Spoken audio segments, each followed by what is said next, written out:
What's going on, everyone, and welcome back on Block Gems. On Block Gems, we talk about what is going on in the non-fungible token space. And today I want to start a series of videos about the topic of how to invest in the Sandbox gaming universe. I will be discussing a few strategies, a few opportunities that are out there in the next upcoming videos. This will be the first part. This will be the video number one, where we will discuss how to invest in the Sandbox gaming universe using Sand, the utility token of this ecosystem. So if you guys enjoy this kind of content, please subscribe to the channel, press the like button. It really helps me to keep the content coming. And guys, I really want to thank you because we are very close to 200 subscribers, which means a lot to me as I'm starting the channel since just a couple of months. So you might be wondering how come I want to discuss an altcoin in a channel that typically discusses only actual NFTs. So it is true that the Sand token is an ERC20, so it is not by any means an NFT, but it does represent probably the most meta way, the most diversified possible way that you have to invest in the Sandbox gaming universe as a sort of way to place a bet in what is the entire collection of all the NFTs that will populate the Sandbox environment. In other words, to say it even differently, every time you buy Sand, you are betting on the success of this game, where this game is fully invested in creating an environment that is propelled by NFTs. So this is something to keep in mind. Another way to describe the investment in Sand is as a strategy to eliminate the volatility that is connected with, or the risks that are connected with investing in one specific NFT. Imagine if you are buying land, if you buy a specific plot of land, you're making, in that case, different judgment calls. You are betting on the fact that the Sandbox gaming universe will be successful in the future, but you're also making a bet that you bought the right location, or that you have the right sides of land, the right sides in terms of the size of the plot of land that you bought to do what you want to do. And all these are additional judgment calls that will have to reveal true or false. Instead, in this case, when you're buying Sand, you don't care if one particular subset of assets within that environment will succeed or not, as long as the entire gaming universe will succeed. By the way, there is no affiliation with the Sandbox whatsoever. This video is not sponsored. I just talk about it because I like the project and because I see that there is a lot of attention from you guys coming around the Sandbox as a project in general. So now let's cut to the chase and let's discuss what you actually can do with Sand as an utility token. So there are multiple things that you can actually do. One thing is to purchase services. One other thing is to trade it for land, asset, and gems. Another things you can do is as an entry ticket for the various mini games that will be hosted in the map, on top of the map of the Sandbox. Another aspect is also the governance aspect. So it will not just be a tool to purchase goods and services or also create games, but it will also be a tool to define what will be on the development roadmap of the development team. So, for instance, the development team will have a roadmap with different milestones and probably choices amongst of things that they could develop or not, in terms of features that will be developed in the game. And you will be able to vote with Sand, using Sand as a token, will allow you to cast your vote toward one of these features, for instance. There will also be the opportunities to garner rewards thanks to staking, but I don't want to go into the specifics of staking into this video.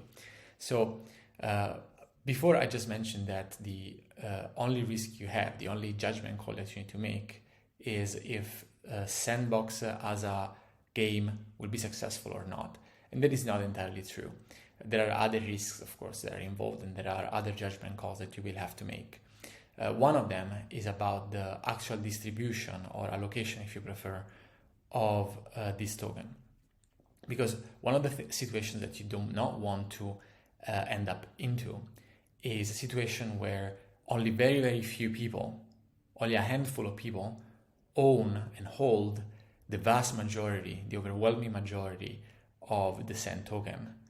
And the actual circulating supply is very, very small compared to the amounts that are held by this very small minority. And this is because this situation would imply that at the click of a button, they could drop the value, they could destroy the value of the Sand token, because they could just sell any amount they want and absolutely crash the value of the Sand token. So we should look at the distribution, which fortunately for us is publicly available, is fully transparent on the Ethereum network.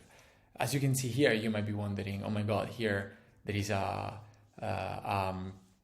address that holds a huge amount of these tokens, and there are also other addresses that have very dramatic proportions. However, when we go look at the addresses that populate the top 10, we see that they are indeed, most of them in the top 10 are either smart contracts, as we can see here, or they are exchanges.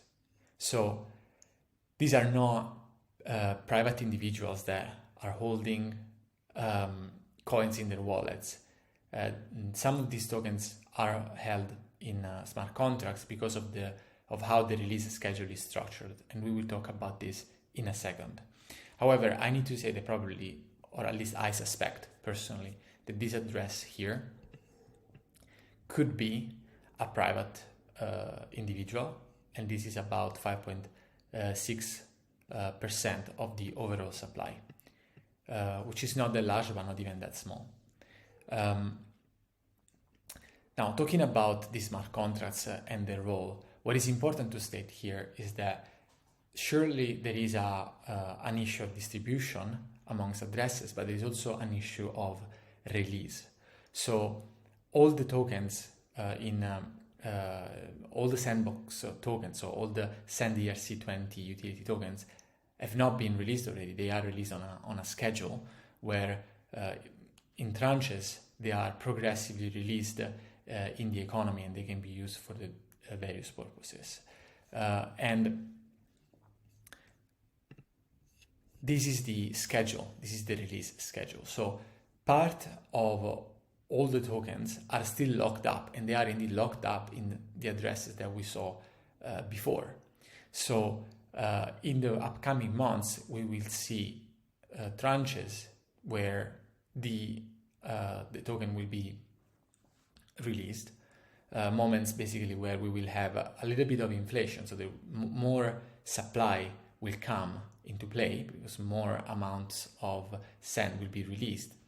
And in general, we must say that the curve that describes the Sand token release schedule is a deflationary curve. So this is somewhat similar to what happens in Bitcoin, and on the other hand, it is very, very different to what happens in Ethereum. Ethereum is inflationary, Bitcoin is more deflationary, and this token, Sand token, has a deflationary release schedule. Now, this segue into the third kind of risk, because we could ask, is it convenient, is it practical, does it make sense to have a Sand token, a utility token that plays as the living blood, as the currency of an economic environment, as a deflationary token? one side of the argument could say yes. This more technically would be the more Austrian side of the argument would say that money in an economy should have deflationary properties, but another side of the argument would say no, this is a very bad idea because having a deflationary currency into an economy would put an enormous drag on how fast that economy can grow and can thrive. This is not something that makes me go in one direction or another. As I mentioned, I own sand and I'm very bullish on it, but just something to consider when you're doing your own research. So please guys, do your own research about it and make your own considerations. Finally, I wanted to look at the price action of sand. And the reason why I wanted to look at it is first of all, because we witnessed a tremendous bull run from the beginning of the year till today. We're talking about a token that started from circa 3 cents to a token that today is valued at just a little bit less than 80 cents of a dollar, which is huge. Now, one other thing that I wanted to search for in the data, I wanted to search for a connection between the price action and the public land sales. In other words, I wanted to see if people were rushing toward sand to get sand into their wallets because they wanted to buy land. And so I wanted to see if in the vicinity of the public land sales there would have been spikes in prices. For instance, you need land, you know that you can only buy using the sand token. So what you do, you go on Binance and you transfer your USDTs or your ETH in sand. And I was expecting to see spikes in prices in the vicinity of the public land sales. However, I didn't find it.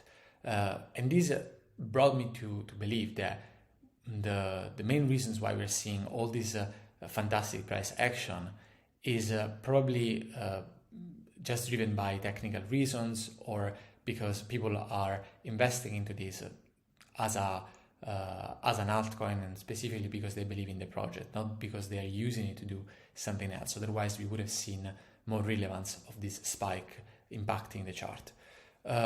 With that, guys, I hope that this video was sufficiently informative for you and that you can use it to make your own research and to make your own decisions. If that is the case, please guys, subscribe to the channel, help me out, hit the like button, and let's go to 300 subscribers. Thank you for your time and see you in the next video.